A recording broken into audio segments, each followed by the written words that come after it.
नमस्कार, बहुत स्वागत है आपका। धनु राशिफल 2023। 17 जनवरी 2023 को आपकी साढ़े साती समाप्त होने वाली है। लेकिन साल की शुरुआत कुछ खास होने वाला है, क्योंकि साल की शुरुआत में ही राजयोग बने हुए हैं। और राजयोग भी जैसे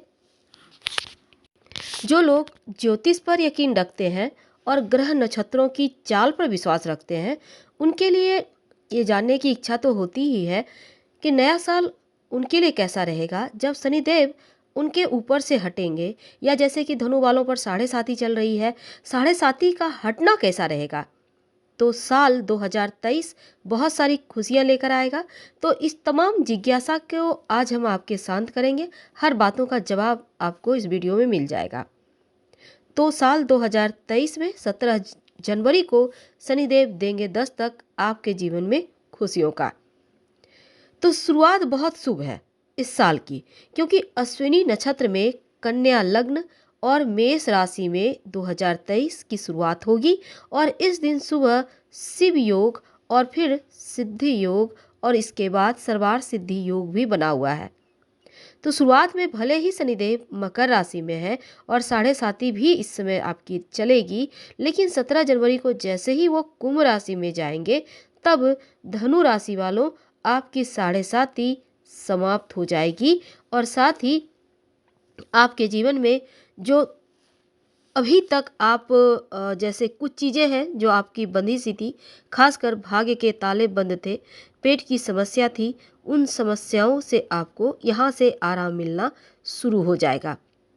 जो क्योंकि ज्योतिष में शिव योग, अमृत योग, सर्वार्थ सिद्धि योग बहुत ही शुभ योग माना जाता है। और इसलिए इस योग में नए साल का शुरुआत होने का मतलब है कि खुशियाँ अब ज़्यादा मिलने वाली ही आपको। तो शनिदेव हमारे ज्योतिष में 9 ग्रहों में प्रमुख स्थान रखते हैं और इन्हें न्याय के देवता, कर्म के कारक भी माना जाता है। माना जाता है कि शनिदेव अगर प्रसन्न हो जाए तो रंक से राजा बना देते हैं और क्रूर दृष्टि जिस पर डाल दें उस व्यक्ति की मुसीबतें बढ़ा देते हैं। तो ऐसे में हमारा जीवन शनि पूरी तरह से कंट्रोल तो करता है, लेकिन कर्मों का फल भी देने वाले देव हैं। हालांकि ज्योतिष ये भी कहता है कि शनिदेव सबसे मंद गति से चलते हैं और एक राशि में वो 2.5 साल तक रहते हैं। और यही कारण है कि मकर राशि में अब वो निकल कर मकर राशि से कुंभ राशि में प्रवेश करेंगे। और 2023 आपके लिए कैसा रहेगा, क्योंकि एक राशि में 30 डिग्री की होती है शनिदेव की, और शनि का एक राशि में भ्रमण काल 2.5 साल का होता है। चंद्रमा के दोनों ओर 1.5 राशि यानी 45 डिग्री तक इनका भ्रमण यह स्थिति पैदा करता है। यानी 2.5 साल, 2.5 साल के 3 हिस्से होते हैं। और ये अंतिम चरण भी आपका समाप्त होगा। जो पैरों पर अंतिम 2.5 साल है, इसका असर खत्म हो जाएगा और पूरी तरह से आप 17 जनवरी को साढ़े साती से मुक्त हो जाएंगे और किस्मत के दरवाजे आपके खुलेंगे। अभी कुछ सालों से जो आपके लाइफ में परेशानियां थी, अब वो खत्म होंगे। जो लगता था एक टेंशन सा है, सर पे बोझ है, जो भारी भारीपन था, वो समाप्त होगा। आपका स्वास्थ्य अच्छा रहेगा। जो माता पिता के स्वास्थ्य में परेशानी थी, जो आपकी तकलीफ़ें बढ़ी हुई थी, खासकर हर धनु वालों का एक ही बस सवाल था कि पेट की समस्या कब समाप्त होगी। तो बस ये समझ लें कि 17 जनवरी से समाप्त होगी। और एक खास बात, क्या आपको पता है, जाते हुए शनिदेव देकर जाते हैं वरदान। बिल्कुल ऐसा ही होगा, क्योंकि बिजनेस और नौकरी में फायदे का वरदान दे के जाएंगे, संतान प्राप्ति के भी वरदान देंगे, नौकरी आपको प्राप्त होने के वरदान मिलेंगे। कहने का तात्पर्य, जो भी चीज़ें अधूरा था, जो चीज़ें आपके हाथों से छूट रही थी, वो समाप्त होगी। सभी चीज़ों को आप प्राप्त करेंगे और चीज़ें यहाँ से स्थिर हो जाएगी। तो यहाँ आपकी आर्थिक स्थिति भी अब पहले से बेहतर होगी। अगर आप कोई संपत्ति प्रॉपर्टी लेना चाहते हैं, लोन लेना चाहते हैं, तो भी इस समय आप प्रयास करें तो वो प्रयास भी आपके लिए सही साबित होगा। वैसे तो वैवाहिक जीवन में भी खुशियां दिखेगी। संतान से जुड़ी कोई अच्छी खबर आपका मान सम्मान इस समय बढ़ाता दिखेगा। दूसरी तरफ शनिदेव जब वक्री चाल चलेंगे 17 जून से 4 नवंबर तक, तब इस समय थोड़ा सा आपको सावधान रहना है। याद रखिए 17 जून से 4 नवंबर तक, क्योंकि शनिदेव जब वक्री अवस्था में रहेंगे ना, तब हो सकता है आपको भाई से किसी बात का लेकर मनमुटाव हो जाए। तो इस समय आपको अपने दुश्मनों पर साथ खासकर नज़र बनाए रखना होगा। दुश्मनों से सावधान रहने की आवश्यकता होगी।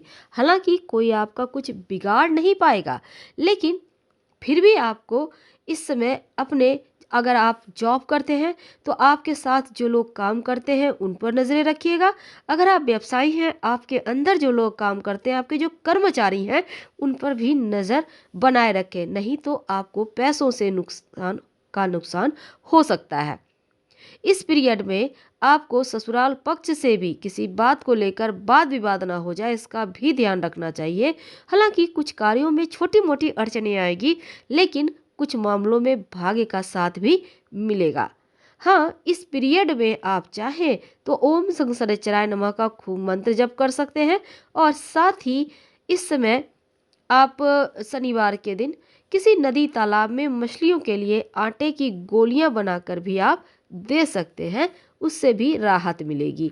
अब देखिए 7:30 ही आपकी समाप्त हो रही है, तो 2023 में इस 7:30 मुक्त जीवन का आनंद आप कितना उठाएंगे। देखिए सबसे पहली बात तो करियर और कारोबार के मामलों में आप एक नई ऊंचाइयों पर पहुंचते दिखेंगे इस नए साल पे। और साथ ही 17 जनवरी के बाद शनि आपके राशि से तृतीय भाव में गोचर करेंगे। शनि की 7:30 से मुक्ति मिलेगी, और अप्रैल के महीने में भी देवगुरु बृहस्पति आपकी राशि से पंचम भाव में गोचर करेंगे, और इसका शुभ फल आपको प्रभाव देखने को मिलने लगेगा। पूरी तरह से आपका जीवन यहाँ से बदल जाएगा। हालांकि राहु नवंबर में पंचम भाव में आएंगे। और धनु वालों, यहाँ पर देखिए सबसे पहली बात तो आपके लिए करियर से जुड़ी जो भी समस्याएं थी, वो शनि के राशि परिवर्तन के साथ ही समाप्त हो जाएगी। आपकी 7:30 समाप्त होने के साथ ही मनचाही नौकरी के रास्ते खुलेंगे। पद, पैसा, पावर, हर एक चीज आपको प्राप्त होगा। अगर आप रोजगार की तलाश में थे तो भी इस साल आपको रोजगार मिलने की संभावना बढ़ी हुई है। प्रयास तेज कर दें। सरकारी नौकरी करते हैं, मनचाहा जगह आपका ट्रांसफर हो सकता है, और इस पीरियड में आप अपना प्रोफेशन भी चेंज कर सकते हैं। वैसे तो कारोबारियों की बात करें तो बस ये समझ लें कि अच्छे दिन शुरू हो रहे हैं। यहाँ से आपके अंदर एक नई ऊर्जा होगी, और आप नई डील करके भी आप आगे बढ़ पाएंगे, खुद उन्नति करेंगे, और लोगों को भी आप मौका देंगे। धन की बात करें तो बस दो बातों का ध्यान रखिएगा। अनावश्यक खर्चों पर कंट्रोल करना है, और साथ ही जिन लोगों ने अभी तक निवेश करके रखा है उनको लाभ तो मिलना तय है। अब इस समय देखिए, अगर आप परेशान थे कि धन पर आप बचा नहीं पा रहे हैं, तो ये समझ लें कि अप्रैल के महीने से आप धन बचाएंगे भी, आपका बैंक बैलेंस भी बढ़ेगा।